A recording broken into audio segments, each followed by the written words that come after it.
Uma dulu deh. Football sa gat là. Parce que il nga fi som wetchit nga bëgg yek sama kaw digg bob bi. Bon, cette série ce n'est pas pour les âmes sensibles hein. Dans cet épisode, on rentre encore plus dans les détails concernant le problème de sugar daddy. Donc les jeunes filles qui sortent avec des hommes plus âgés juste pour de l'argent. Bonjour à tous et bienvenue sur Yeri TV, moi c'est Sylvia et sur cette chaîne je fais des revues et des analyses de films et séries afro. Sur cette chaîne on donne aussi notre opinion sur nos séries préférées, donc si c'est quelque chose qui t'intéresse, n'hésite pas à t'abonner à la chaîne. Active aussi la petite cloche pour ne rater aucune nouvelle revue. J'avais tellement peur lorsque Ami et son sugar daddy sont arrivés devant le magasin de Booba.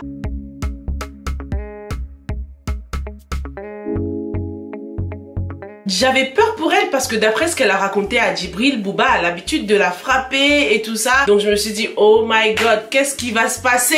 Ne sachant pas que tout ça c'était un complot. Ils sont tous les deux des escrocs quoi. En fait, Ami elle aime tellement Booba qu'elle serait prête à tout faire pour lui quoi. Même à avoir des sugar daddy pour que son mec puisse avoir de l'argent. Et on voit que Booba il s'en fout de tout ça, c'est un vrai escroc. Non seulement Ami elle se tape tout le boulot, mais en plus il veut prendre la moitié des 450 000 francs. Et je suis même pas sûr qu'il va lui donner sa part à Ami. Franchement, c'est quel genre d'amour ça? Certaines femmes, elles aiment trop les bad boys comme ça, qu'il est violente et des fois, ça peut même aller jusqu'à la mort. Pourtant, Ami, elle a l'air futée pour faire des mises en scène comme ça. Il faut être futée quand même, tu vois. Mais on dirait que Booba, c'est vraiment son point faible. Hein. Elle devient bête, elle le laisse faire comme ça. Elle le laisse la maltraiter alors qu'elle laisserait jamais le vieux lui faire un truc comme ça, tu vois. De toute façon, cette situation n'a même pas l'air de trop la gêner. Hein. Elle aime ce style de vie, donc bonne chance, Ami. Cette série donne une bonne leçon aussi aux sugar daddy qui veulent sortir avec une dizaine de filles qui pourraient être leurs filles, hein, leurs propres filles. Ils sont là à dilapider de l'argent à gauche, à droite. Ok, comme tu sais pas gérer ton argent, comme tu sais pas quoi faire avec ton argent, Ami va t'aider à t'en occuper. J'aimerais trop voir sa famille, la femme qu'il a, parce qu'il a même dit à Ami, ah pour toi je pourrais quitter ma famille, que des paroles en l'air pour profiter des jeunes filles. Et ça va dans les deux sens parce que les jeunes filles profitent aussi bien de lui.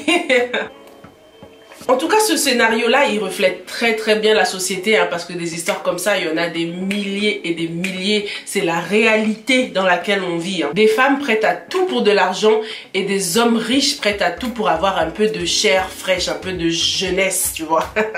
Hey, si tu aimes des vidéos comme ça, de revues de séries afro, n'hésite pas à me mettre un petit j'aime d'encouragement, ça me fera super plaisir et en plus ça aide l'algorithme de YouTube à recommander mes vidéos à d'autres personnes.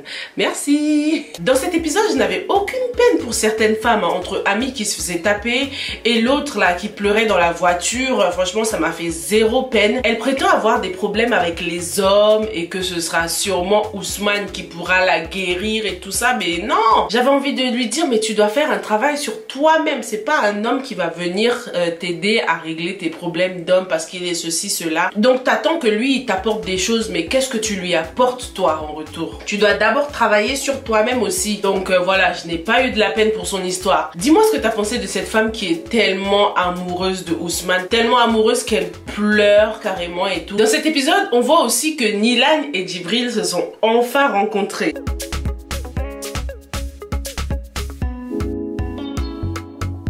Bon, cette rencontre, hein, elle n'avait aucune finesse, aucun romantisme.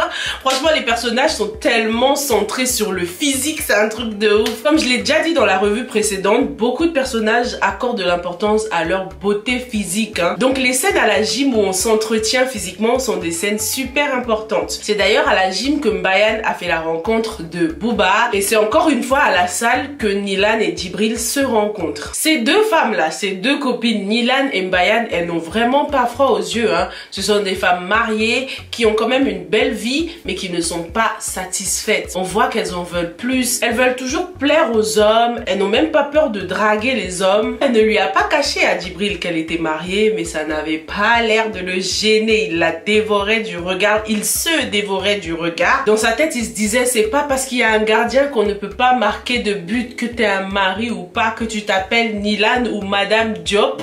Ça n'a pas d'importance pour moi. C'était de la séduction très directe, hein. Aucune finesse, aucun romantisme et je dirais même aucun respect parce que malgré le fait qu'elle lui dit qu'elle est mariée, ça n'avait pas du tout l'air de le préoccuper, hein, Djibril. Nilan, c'est une femme vraiment très malhonnête. Qu'est-ce qu'elle veut de plus? Elle a un bon mari, elle a une maison, elle vit bien quoi. D'ailleurs, ça a l'air d'aller maintenant entre Abdou et Mbayane.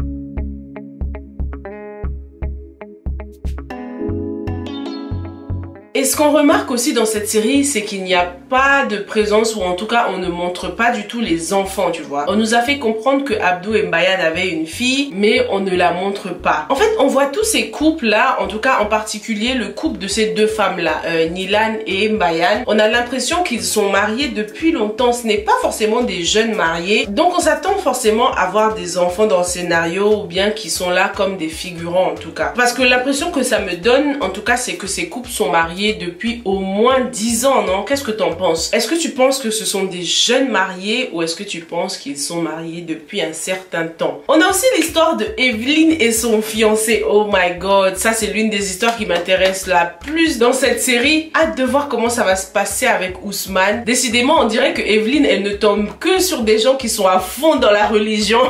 Entre son fiancé qui est chrétien, et je crois que elle aussi elle est chrétienne, et Ousmane qui est musulman. Oh my god, ça va être la guerre des religions. Et surtout, est-ce que l'histoire d'amour entre Ousmane et Evelyne va être possible? Est-ce que la sœur de Ousmane va accepter que Ousmane se mette avec une fille chrétienne? Franchement, ce scénario est super intéressant, j'ai trop hâte. Dans cet épisode, même si le fiancé de Evelyne était strict, il voulait pas qu'elle se dévoile à la plage et tout ça, je l'ai trouvé un peu plus humain, tu vois. Le fait qu'ils étaient à la plage, ils discutaient, ça c'était bien, parce que la première fois qu'on l'a vu, c'était une catastrophe. Il avait un comportement extrême avec elle, c'était pas du tout beau à voir, quoi. Est-ce que Evelyne va tenir comme ça jusqu'au mariage? Là, elle en avait marre. Il ne veut même pas parler de la lune de miel, soi-disant il veut pas être tenté. Mes frères, ça fait 10 ans, 10 ans, 10 ans, qu'est-ce que t'attends pour choisir une date? On voit qu'ils avaient même pas encore choisi de date pour le mariage. Oh my god. En fait, c'est déjà sa propriété, alors qu'il ne lui a même pas mis la bague au doigt, quoi. Faut qu'il arrête d'exagérer. On a vu aussi que Sophia et sa copine Julie sont venues remonter le moral de Diarra. Diarra, elle est tellement belle, trop hâte de voir aussi comment elle va se comporter en couple, hein, si elle fait la rencontre de quelqu'un. Est-ce qu'elle va faire la rencontre de quelqu'un, même vu qu'on nous a déjà présenté presque tous les personnages? Mais j'ai de l'espoir, il faut que Diarra rencontre quelqu'un. Elle est trop mignonne et j'espère qu'elle ne va pas se laisser influencer, hein, parce que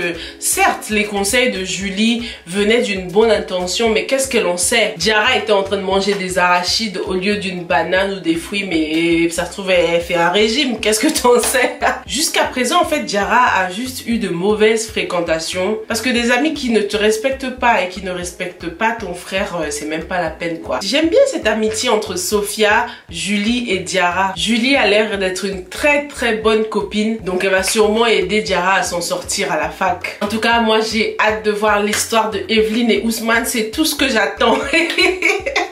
Voilà ce que j'avais pour toi, hein, pour la revue de cet épisode-là. N'hésite pas à me laisser dans les commentaires tes impressions concernant cet épisode ou concernant la série en général. Est-ce que c'est une série qui te plaît jusqu'ici? Est-ce que tu aimes tous les maux de notre société que cette série dénonce? Est-ce que tu arrives à t'identifier à certains personnages, ou est-ce que tu connais certains personnages qui ont déjà vécu des histoires comme ça?